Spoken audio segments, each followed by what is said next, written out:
观众朋友，大家好，欢迎收看中嘉新闻周报，我是黄子倩。新闻头条：高雄爱河有一条支流叫做幸福川，过去因为污染，经常飘出恶臭。所幸呢，经历了几代政府大刀阔斧的整顿，这条河流也开始洋溢满满的幸福感。不过最近有民众发现，水中会不断的冒出白色的泡泡，原本以为又开始有人排放废水，但是凑近一闻，好像也没有什么异味，因此大家都相当好奇，这些泡泡到底来自哪里？透过以下报道带您了解。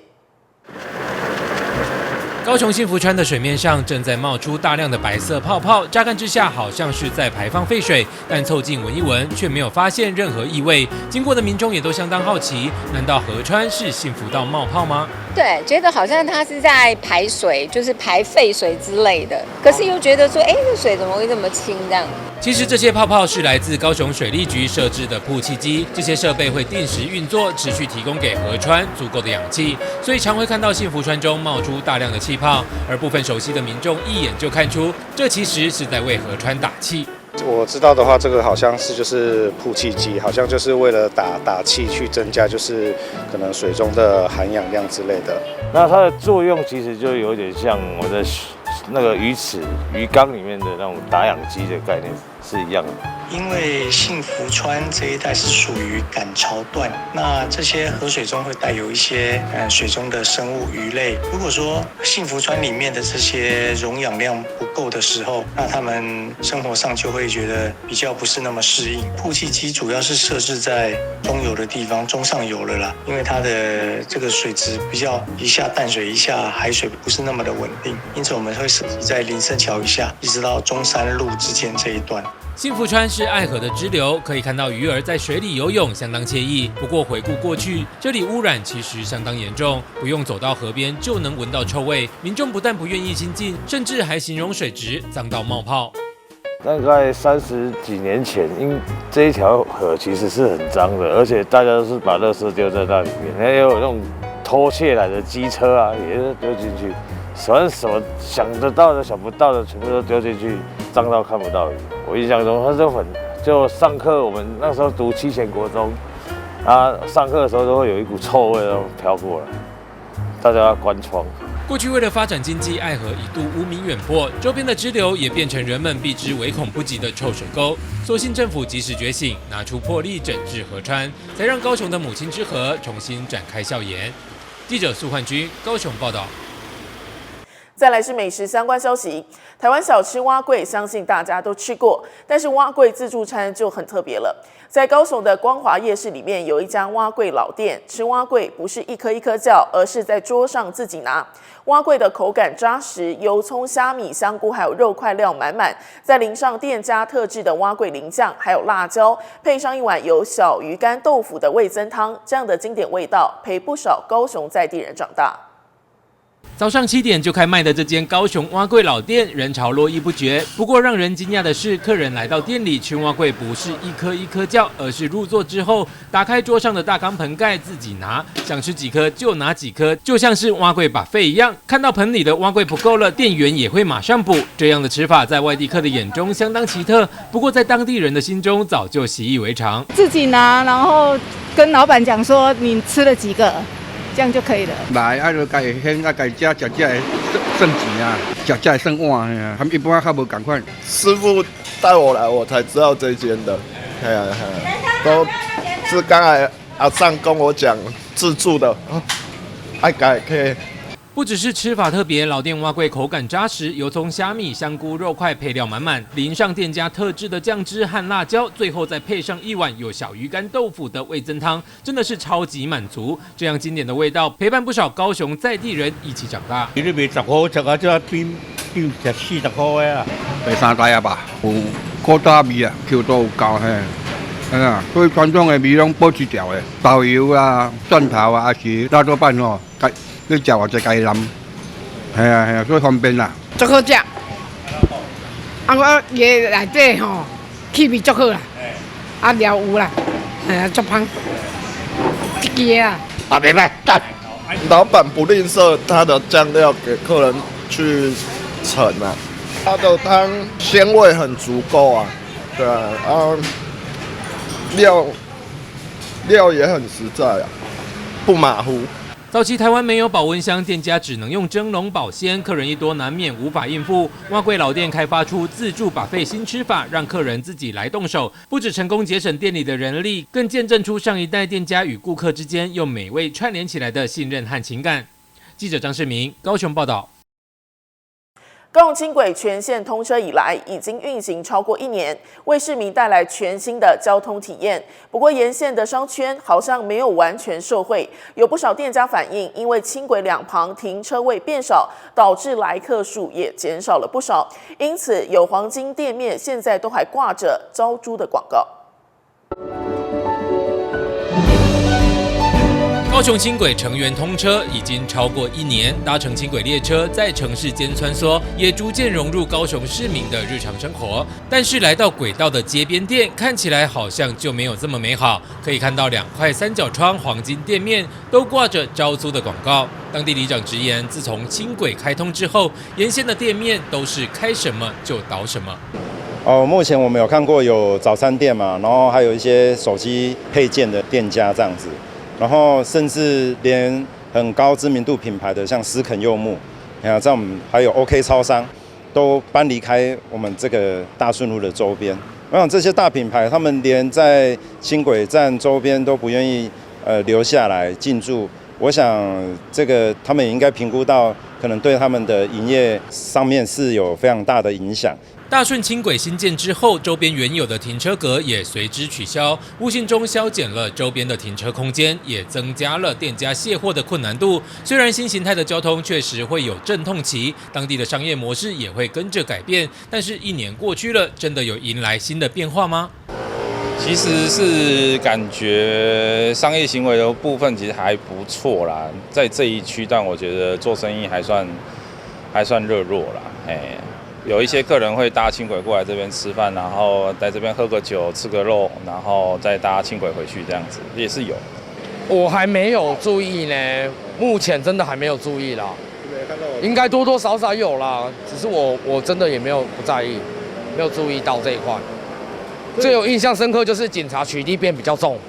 短期可能一些在这样子的一个道路环境之下，它可能比较不适合生存的店家，它可能就会陆陆续续的去找到更适合生存的地方。但是如果有一些他可能认为说这个地方的点或这个地方的交通机能或者生活条件啊，民众的这些住在这里的民众他们的需求来讲，对这些店家来讲是适合的，那他们未来就可能搬过来。所以我觉得现在可能会面临到一个短空长多的一个情况。因为需要盖轻轨，所以停车位消失，取缔变得很频繁，这是普遍在地商家给予的回馈。原先计划配合轻轨开通，改善周边的行人环境，形成新的步行商圈。但是工程需要分很多阶段，周边的店家还能够等多久呢？如果是我们有一个很好的停车空间的话，那我想客人来店的意愿，我想是相对的高了哦，因为我们南部然后高雄这边的行车的习惯啦哈，跟购买物品的习惯。当然有一个良好的停车环境，我想还是一个最优先考量的一个方向了哦。当这里的行人空间环境改善好之后，那一定会有一些适合在这里做生意的人进来。那不适合在这里做生意的人，他们不是说他们不好，而是他们会找到更适合的地方，他们就会离开。那所以我觉得长期来看的话，我觉得还是蛮有希望的。至少在国外的这些有大众运输或轻轨案例的一些地方，他们的站点周边，不管是房价、地价，那甚至是他们的生意、商业活动都是很茂盛的。那我觉得这个其实就是我们台湾为什么要做轻轨，或者是说做这种大众运输导向的 TOD， 其实就是为了朝这个方向去发展。所以长期来说，我觉得我们还是要抱着希望。高雄轻轨的全面串联带来了全新的城市样貌，但是商圈成型却还是面临了诸多挑战。未来能否形成与轻轨相契合的全新商业生态，看来还需要时间来验证。记者舒焕君高雄报道。高雄寿山去年初到访的游客总计有184万人，其中有6件因为民众携带宠物上山而开罚的记录。国家自然公园管理处强调，民众携带宠物上山的行为不止触法，更有可能危害自己还有家中毛小孩的性命。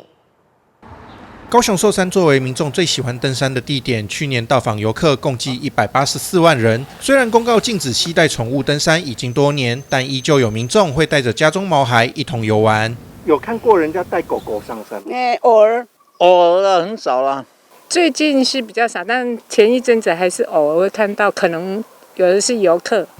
有的可能不清楚，会带自己的宠物上来。作为家中一份子，毛小孩一同登山也时有发生。国家自然公园管理处去年共计开出6件违规携带宠物罚单，其中更有重复开罚案例。去年的话，我们发现，我们的裁罚大概就是有6件携带宠物上山的部分，有1件是累犯的，其他的都是初犯。那累犯的这个部分是这个游客比较特别啦，他在第2次的时候，他还是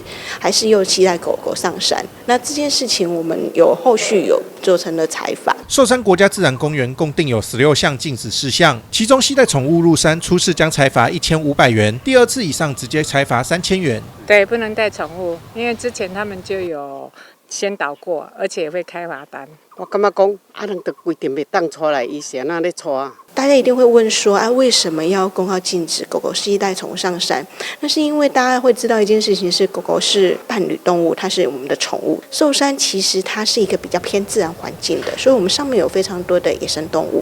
那这些野生动物其实身上都有一些的病原带菌的东西。狗狗如果跑到我们的，不用跟野生动物接触它只要在草地上面走一下或是滚一下，就会有很多的那个媒介会透过狗狗，然后就会跑到狗狗身上。那你又把宠物带回家的时候，其实这些很多的疾病它其实都是人畜共同的。另外一个就是狗狗本来去追逐其他的东西，它本来就是一个它的天性。有的时候还会影响到，就是会变成有人口对峙的情况啦，或是惊吓到我们其他的像鸟类啊，或是其他的螃蟹啊等等的这些自然的生物。为了自己与宠物健康，还是不要一同游玩寿山，以免伤了荷包又不尽兴。记者陈怡轩高雄报道。高雄的旗后灯塔是许多游客打卡赏景的必玩景点，但是过长的游玩路线使得许多民众望而却步。如今将修建一条观光步道，串联旗津渡船口到旗后灯塔，缩短游玩的距离，游客们纷纷表示期待。这里是位在旗津的旗后灯塔，因为能够一览高雄港湾风景，成为许多游客必访的打卡胜地。如今将修建一条从渡轮站通往灯塔的观光步道，大大缩减了民众登顶的路程。旗后灯塔是我们高雄市的重要观光景点之一，那游客也很多。那因为原来的路线冗长且复杂，因而的推车或者是使用载具使用者也非常的不便，它的距离原本是950公尺既有的路线，那我们现在缩短到350公尺。基本上如果缩短了之后，大家会去登山去灯塔的意愿会相对提高很多，一般来讲应该会增加不少的观光流量。那目前已经进场施工了，预计6月完工。这条观光步道全长350公尺，从旗津渡轮站口出发，沿着海岸路经过安检所，继续穿越原有停车场靠海一侧，最后越过通山路84巷，连接至登山口。对于这项工程，民众怎么看？那当然是比较方便啦。怎么说？至少路会近很多吧。因为这个建设的比较好啊。是很好，因为有的人的方便有没有？可以从这里就过去到那边了。虽然缩短了游客们游玩的路线长度，但店家却有些许疑虑。他们可能只看完灯塔，看完后就会回去了，就不会再经过那个庙前路这边的老街了。这样子或多或少会影响生意。做那个步道起来，可能就是让人家如果要去逛那个山步道，会比较有明确的标示啦。可是你如果说要进来旗津老街逛的话，要逛的人还是会逛啊。其实是我觉得没什么影响观光步道将在6月完工，届时是否能取得实际的观光成效，有待时间来解答。记者陈怡轩高雄报道。位于台南市下林路尾有一栋40年老屋改造的丹凤咖啡，因为老板看好南区的悠闲还有咖啡市场，因此承租过后经过翻修，不只坚持高品质的烘豆手冲咖啡，还打造出类似日本京都咖啡厅的氛围，要让民众来这里就可以感受手作的幸福甜蜜。位在南区下林路尾这栋白色简约建筑物，经过业者精心设计与翻修，搭配老屋岁月痕迹，用马赛克营造出特别氛围。业者要呈现不仅是一个喝咖啡地方，更是一个适合聊天、放松与休闲空间。开咖啡厅的时候，我们设定的一个想法就是，我们不要太复杂的装潢，整个的空间氛围就是以轻松，然后简约、朴实的这种感觉。所以当初跟我们的设计的老师们设计师他这边在做沟通的时候，就把这个理念传达给他们。然后一来我们是想说，台南啊，跟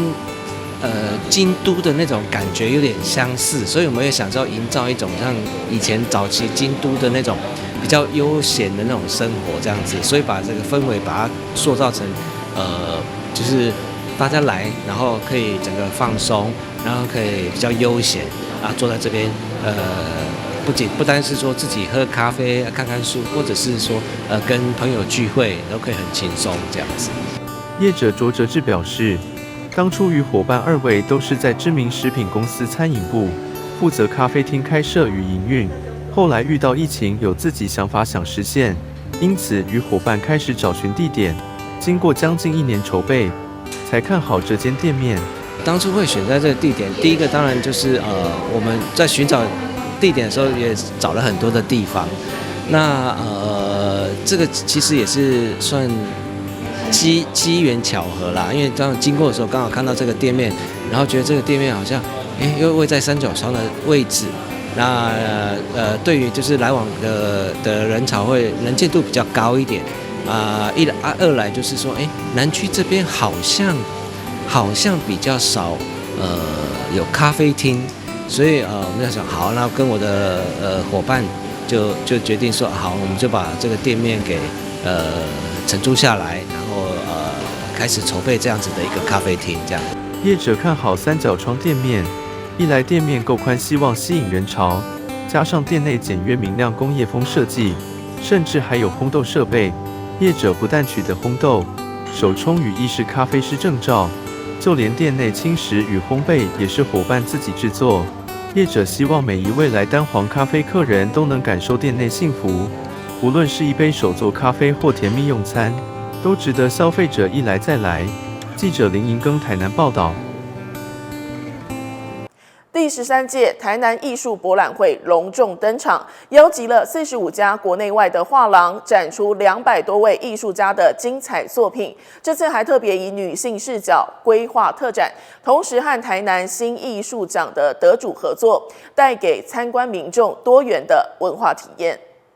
Art China 2025台南艺术博览会正式启动。迎接3月美术月，市府文化局跟中华民国画廊协会一起举办台南艺术博览会，邀集台日韩45家画廊参展，呈现美学新浪潮。画廊协会因应整个台南艺术风潮的一个风向，以及大家民众对艺术博览会的一个期待，所以在今年我们也让艺博会呈现更生活化，也更年轻化，同时更国际化。台南是一个文化的城市，所以我们非常重视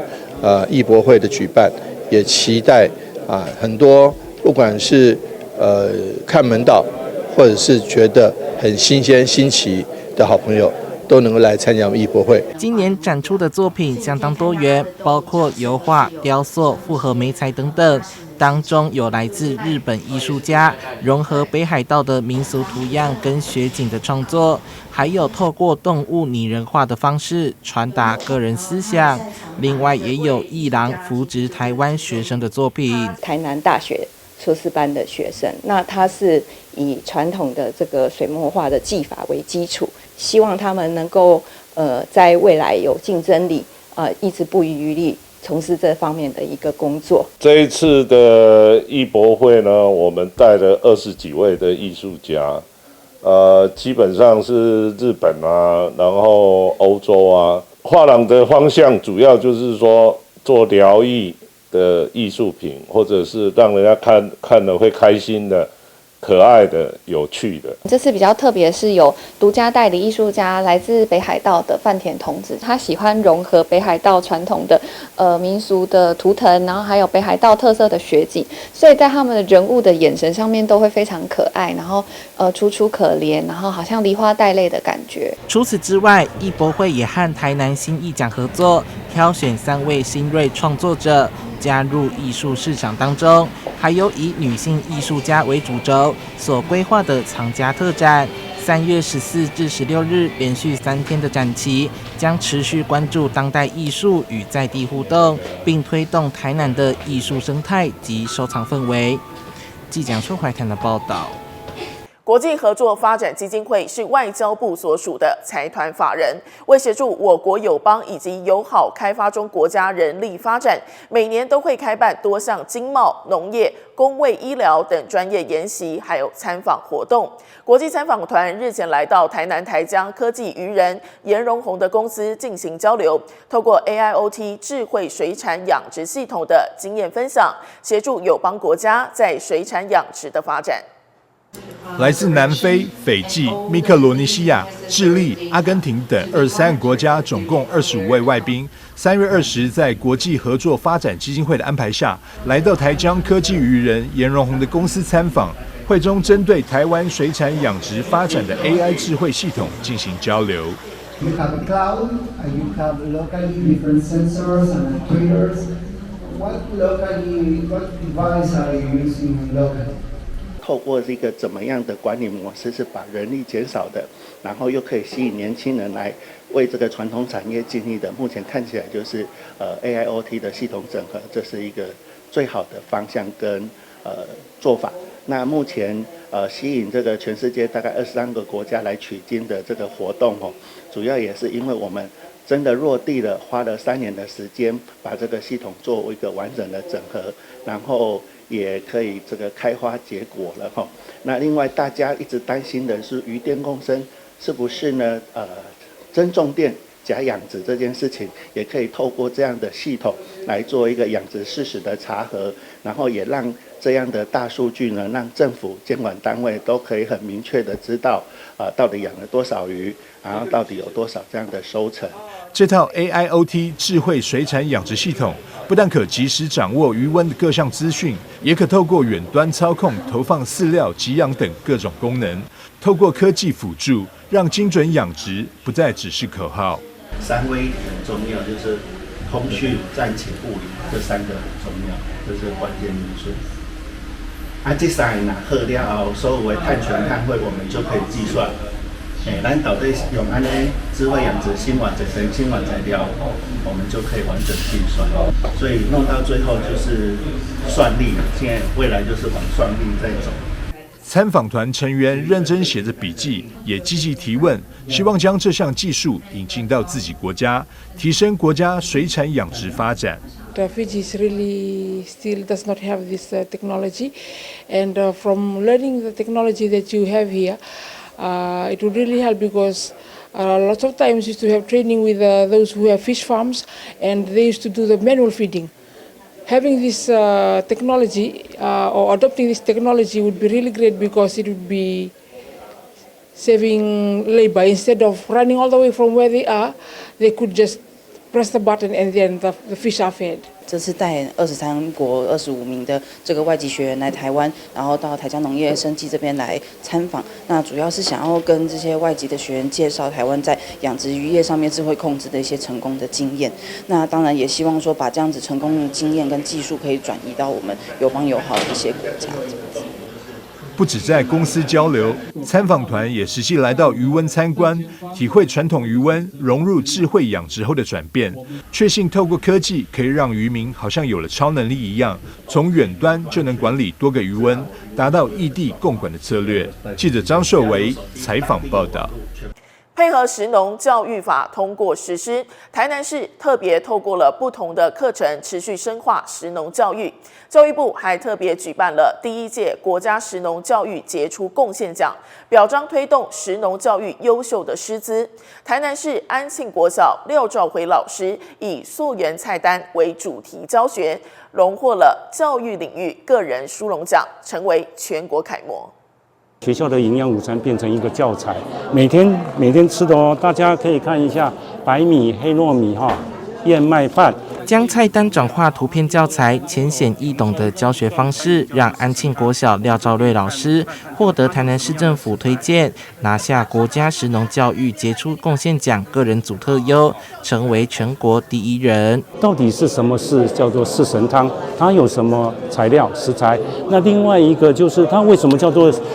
为什么不叫做四气汤呢？四精汤呢？为什么叫四神汤呢？那我们就可以做这个，比如说四神汤的一个主题单元的探究。用这本溯源菜单，让学生们明白自己吃了什么。尤其廖兆瑞身为特教班老师，从土地出发，推动食农教育，带领学生在校园走廊或角落进行农耕种植，营造可食地景。我们是普特融合，也就是说普通班跟特教生他一起来照顾我们的这个农园，因为孩子不只是从课本上学到知识，他也可以在这个农事上的一个体验上呢，他可以学到非常深刻的一些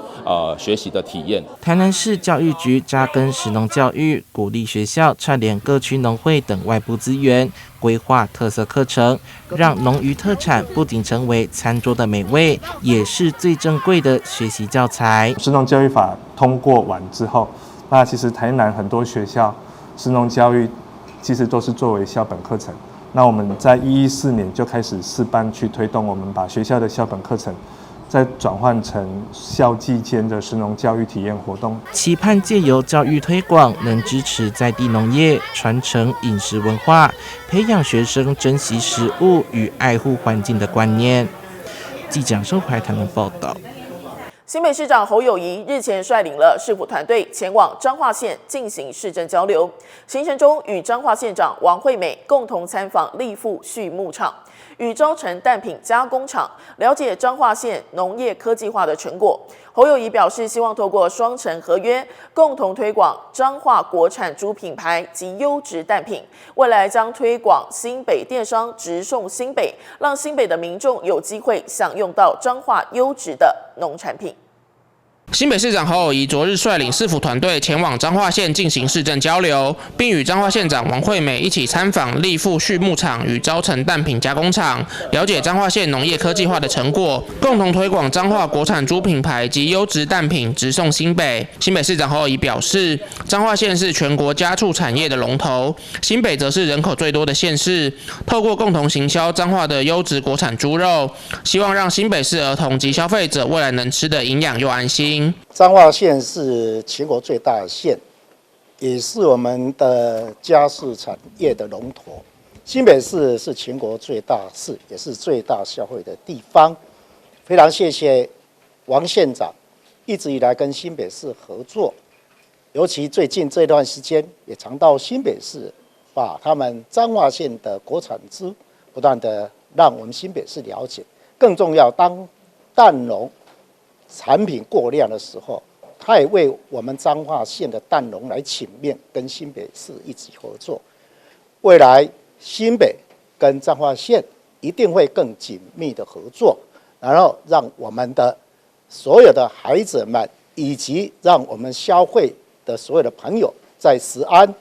最棒的地方，从彰化开始做起以外，让我们新北市民在使用彰化的农特产品都会非常的安心。彰化县长王惠美则表示，感谢侯市长这次的交流，透过签署 MOU， 让彰化新北两城的交流更加频繁。未来彰化优先，新北上菜，期盼透过新北市电商及直播平台，帮助彰化在地业者拓展通路，让更多人认识彰化出品的各式农产品。今天特别谢谢侯市长带领的市府团队来到彰化县来交流，更加的了解彰化的健康猪，还有我们的这个鸡蛋的一个生产，以及呢它的整个的冷链系统。那在110年刚好疫情过后，那我们呢就又签了一个 MOU， 让我们的彰化的乡亲跟新北的这个市民，大家互相交流，带动我们整个的一个旅游。我们的彰化优先，那在新北市一样都透过电商来做更好的行销。我想在这边再次谢谢我们侯市长。后也进一步表示，新北市有庞大的消费市场，彰化县则拥有丰富的农产资源，期盼未来能建立更紧密的伙伴关系，为彰化农民开拓更广阔的销售市场，也为新北市民引进更多元优质的农产品选择。记者肖世宏综合报道。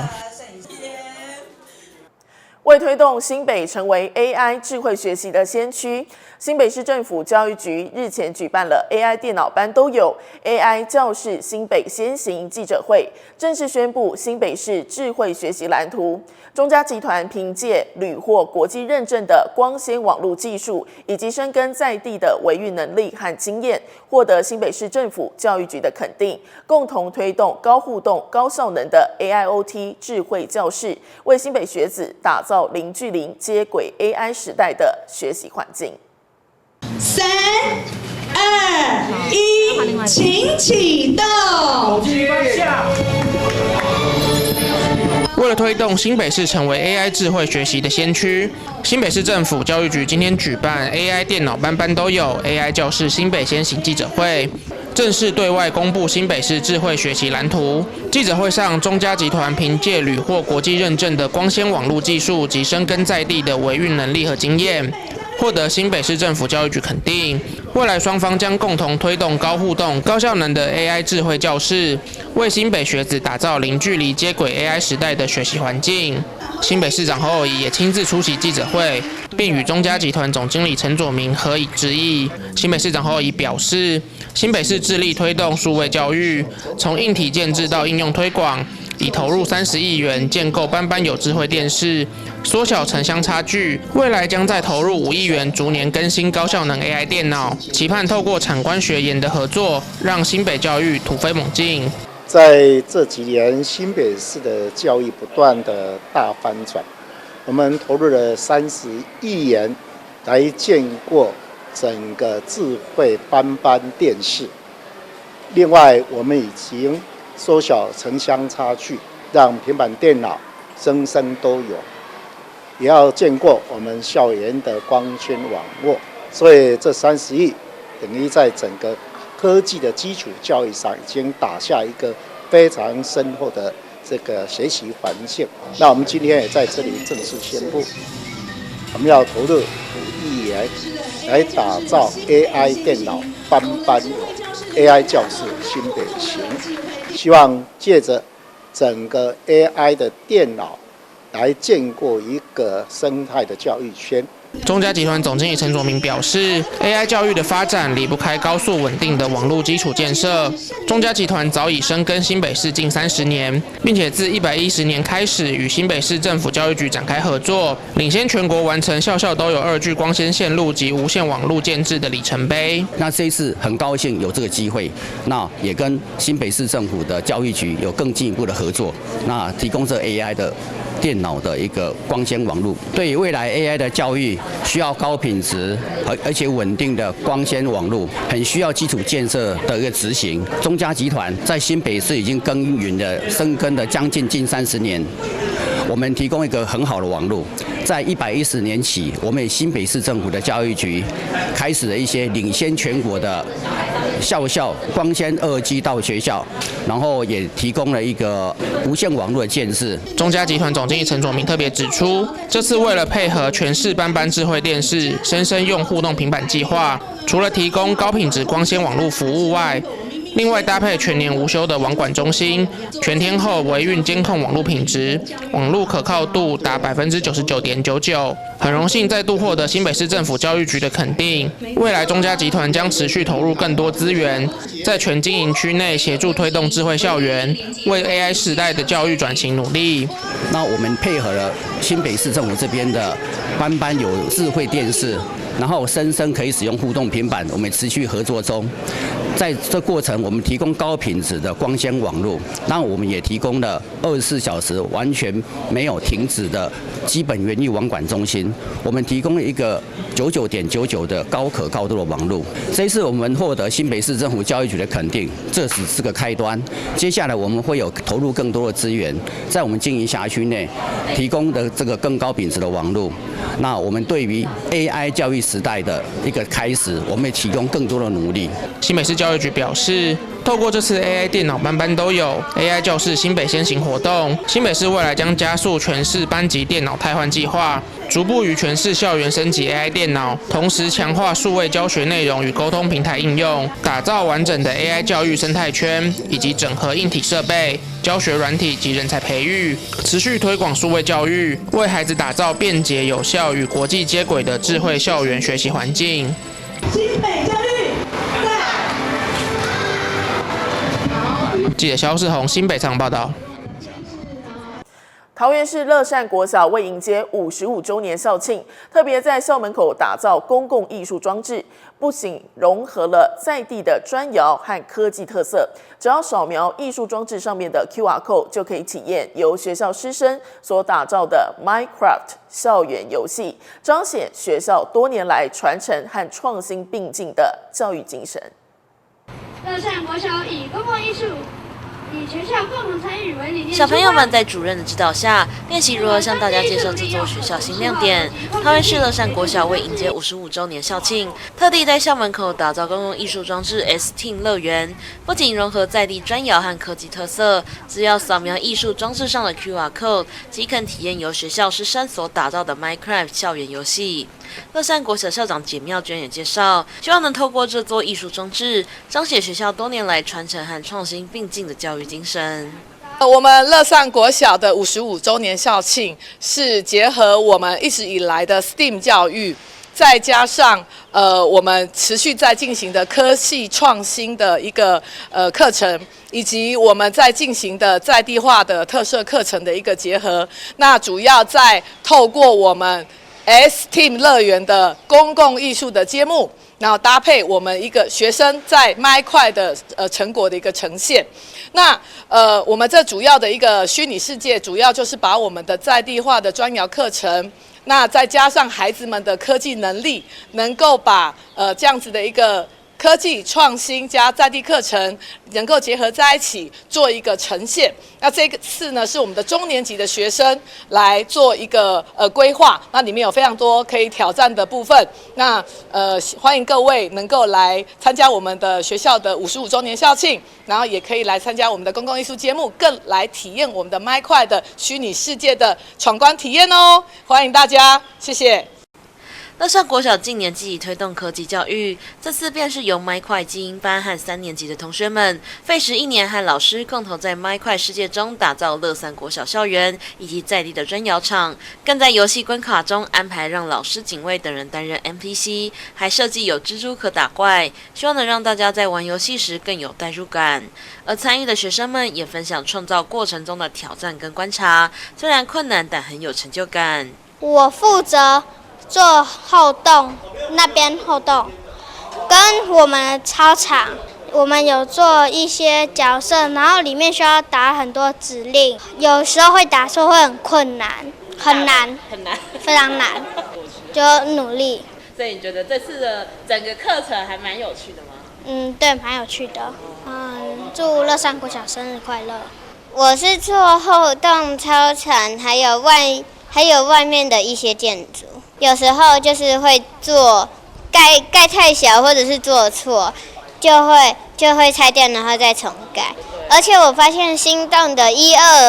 二楼不对称，然后司令台也不对称，所以会相较来讲比较难做。我自己觉得蛮有成就感的，然后我觉得打造下来之后，我觉得这个游戏应该会做得非常的棒。祝福学校很平安。然后祝大家也一样学业进步，然后祝乐善国小生日快乐。这座公共艺术装置 STEAM 乐园预计在乐善国小3月29号校庆当天正式揭牌启用。校方期盼能借此向大家展现学校教育转型的成果与精神，为55周年校庆留下特别的记忆。记者李婷报道。芦竹南崁地区有一间小小的甜点店，贩售多种口味的肉桂卷。业者曾经是一名室内设计师，因为不幸罹癌放弃了工作。为了生计，他自学肉桂卷，没想到收获了好评，也从兴趣中获得成就感，还控制住自己的病情。而他想要开创就业平台，一起来听听他的心愿。将发好的面团放在工作台上，用擀面棍慢慢的擀平，涂上自己调配好的肉桂酱，再放上煮好的苹果片，准备制作可口的苹果肉桂卷。进去一样要再让它醒30分钟。小小的骑楼下散发出浓浓的肉桂香，也吸引不少民众上前一探究竟。在南崁人社团看到那个讯息，然后很多人买，然后很多口味，就想说来尝鲜。口味就到地了，就是不会偷工减料，因为你知道有的那个做的那个成本上来讲，他们有考量嘛，所以他的东西没有那么实在。这间位在南崁的小店铺卖的不只是肉桂卷，还有单亲妈妈的抗癌故事。就是它的工序繁琐啦，所以如果说一般在家里，他不是说想做就可以马上做的。原本从事室内设计的主厨妈妈，5年前被诊断罹患乳癌末期，当初被判定活不过几个月。虽然忍痛放弃工作，但为了养活小孩，心念一转，做起自己有兴趣的烹饪，但是却从最害怕的烘焙开始。因为我的个性就是，当我觉得我还没做，但我觉得那个东西应该是很难的时候，我就不太敢尝试，然后就觉得那个很难，我应该没办法做。我第一次就烤那个重乳酪蛋糕，就很小心翼翼的啊，拿书啊在旁边一面翻一面一个步骤照着做，cheese蛋糕都毁了。然后我就那时候就很挫败，第一次这样我很挫败。然后我就想为什么会这样？我再仔细看书，它是有注明说这个问题的。那我就觉得哇，那是第一次自己就是没有看仔细，所以第二次。我觉得不行，我的个性就是挑战失败，哪里跌倒哪里站起来，我就再做一次。然后那时候成功的话，就是那时候就大成功，然后拿去给朋友吃，他们就觉得哦，去哪买的？我说我做的，他们就觉得非常的惊讶，就说不比外面的差。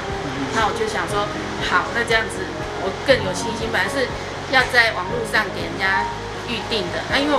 年纪大，其实这个都不会，网络这个 FB 都不会摸，叫小孩子帮忙，他们又读书啦、工作什么的借口就不帮我，所以就放下，然后我就自己在家又慢慢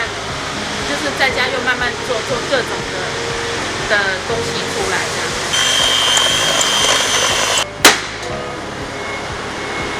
靠着食谱以及网络影片，主厨妈妈逐渐成为业界好手。除了肉桂卷，这里还有超人气的布朗尼。为了迎合大众口味，开发出多种口味，还加入明太子，研发出甜中带咸的口感。咸的，因为有些老人家他会觉得肉桂卷那个太甜，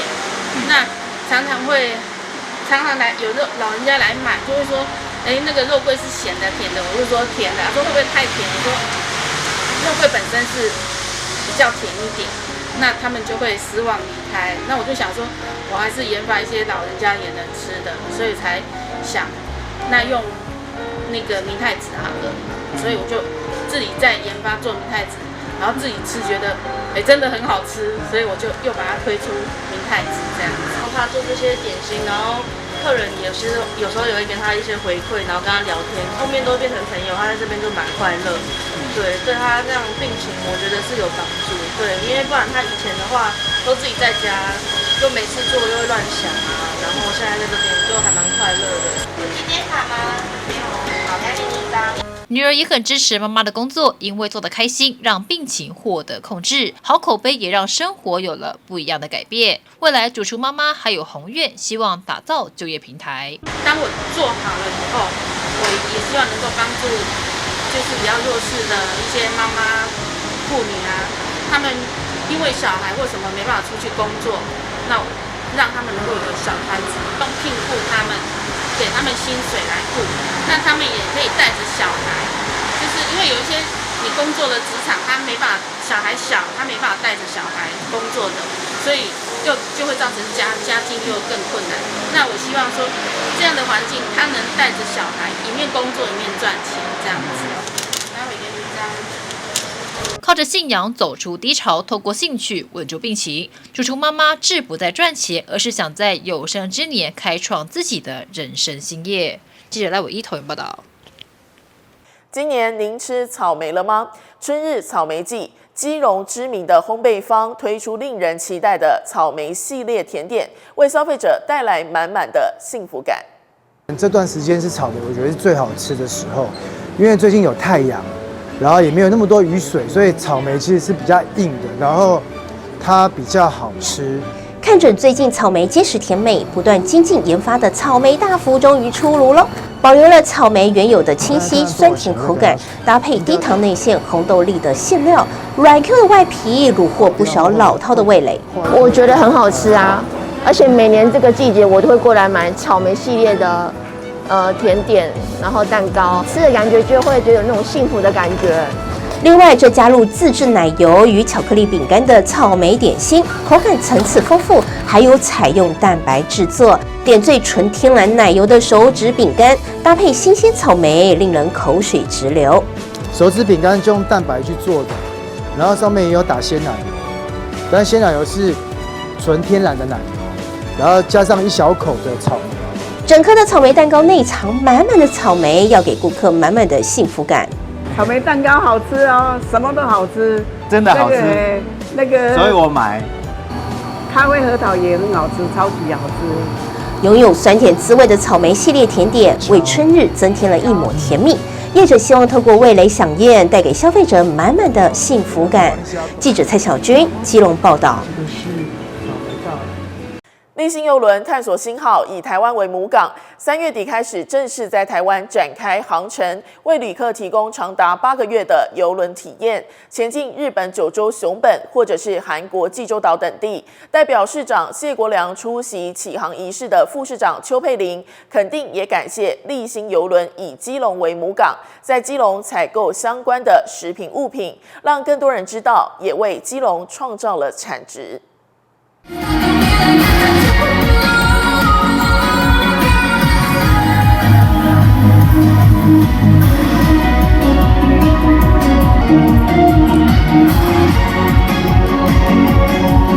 最新编排结合舞蹈艺术和特技的表演，震撼旅客的视觉和听觉，带来最高级的享受。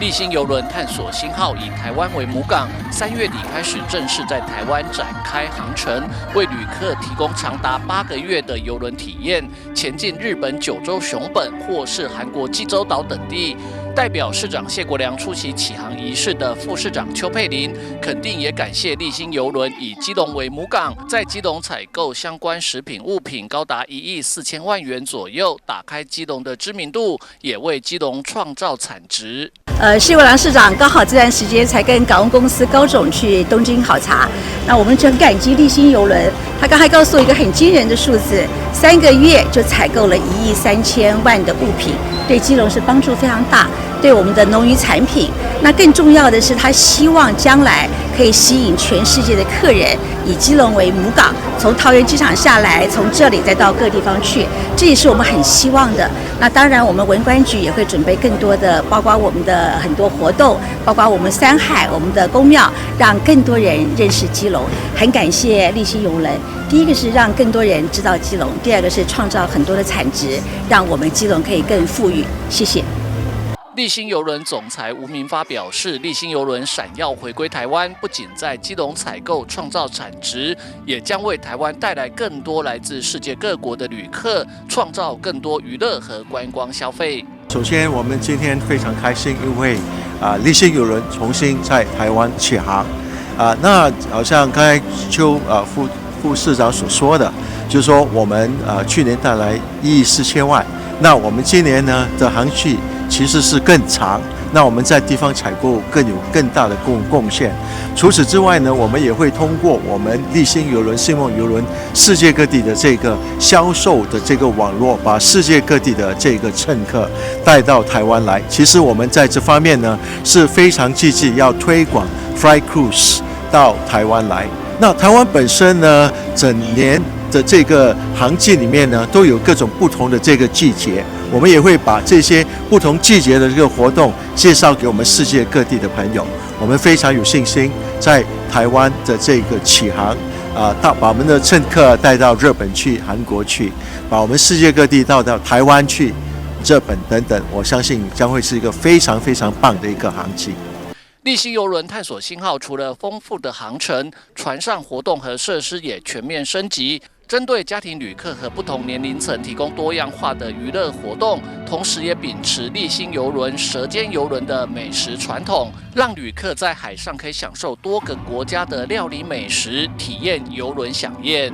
记者吴俊松基隆采访报道。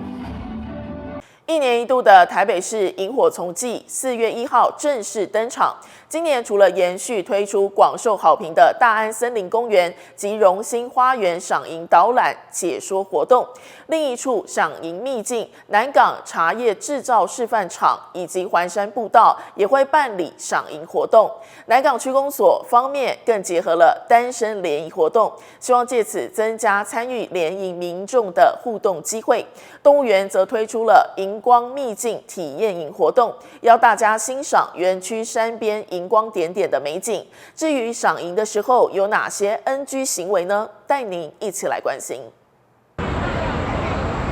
树林草丛间萤光点点，如诗如画。1年1度的台北市萤火虫季4月1号展开，台北市政府各局处将推出萤火虫系列活动，包括公务局公园处持续推出很获好评的荣兴花园与大安森林公园赏萤导览解说活动。木栅公园虽然没有解说活动，不过也很值得民众前往寻找点点星光。我们今年的一闪一闪亮晶晶，满天都是小星星。台北市的萤火虫季4月1号开始登场哦。那我们5月到5月4号，我们会推出一系列的萤火虫的一个系列活动。那今年公园的萤火虫预计在4月14号会出现高峰。那我们大安森林公园、荣兴花园公园会办理赏萤的导览解说。那木栅公园的话，就欢迎我们民众自行前往赏萤。还有大地工程处与采饭局在南港茶叶制造示范场与环山步道也会举办赏萤活动。南港区公所方面更规划结合单身联谊活动，让参与民众在浪漫迷人的氛围下，增加互动交往机会。位于南港区的南港茶叶制造示范场会有一系列的赏萤活动。那南港区公所它办了一个单身联谊活动，白天联谊，晚上赏萤，增加我们男女互动的机会，促进进一步的交往。那同样拥有资源的后山旧庄国小跟动物园还有马明潭，它都有办理一系列的夜间赏萤活动。公园处方面也提醒民众参加赏萤活动的注意事项，包括避免使用手电筒、闪光灯照射萤火虫，同时也不要穿戴会发光的服饰、鞋帽。在观赏萤火虫的同时，更要保护自然生态，让美好环境永存。我们要提醒大小朋友，如果我们来参加夜间赏萤的活动，我们要建议大家避免使用手电筒、闪光灯，不要穿着会发光的一个配备。然后我们要穿长袖长裤，减少被蚊虫叮咬的可能。然后不放生、不喂食，这是我们观赏萤火虫的时候，也要保护它好的生态，让美丽的环境可以永续。除了各地赏萤导览外，4月27号在大安森林公园露天音乐台，还有知名声乐家简文秀的《我是一片云恋恋萤火虫》2025亲子音乐会、手作教室及士林官邸夜未眠等主题活动。邀请民众全家大小走出户外，与这一群夜间小精灵来场生态约会吧。记者张启腾台北报道。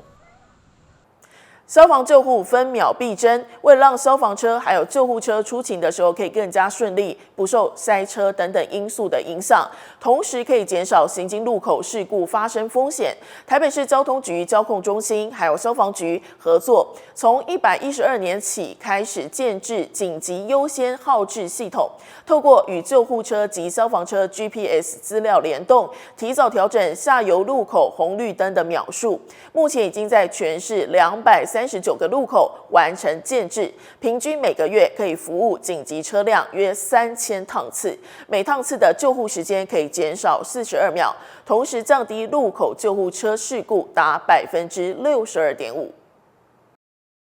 萤幕上一个个移动的红点就是消防救护车辆位置，这是台北市交通局交控中心与消防局合作建制的紧急优先号志系统，透过消防车及救护车上车机 GPS 讯息每秒及时回传，掌控行驶路线位置，提早调整下游路口红绿灯秒数，让消防救护车辆能迅速通过，同时让救护车行经路口发生事故的风险大为降低。消防局它直接透过它车上的一个车机，它把它的 GPS 的资料每秒回传到我们交控中心。那因为它可以每秒回传，所以我们交控中心可以很及时的掌握整个救护车的一个行驶的一个状况。那我们会在路口的部分，快靠近红灯的部分，我们会去设置一个类似监控的一个围篱的地区。那只要救护车它经过我们这个监控的一个区域的话，那我们知道救护车快要到达路口，我们就可以及时去做一些号志的调整，及时让路口变成绿灯，可以疏解排队的一个拥塞车流。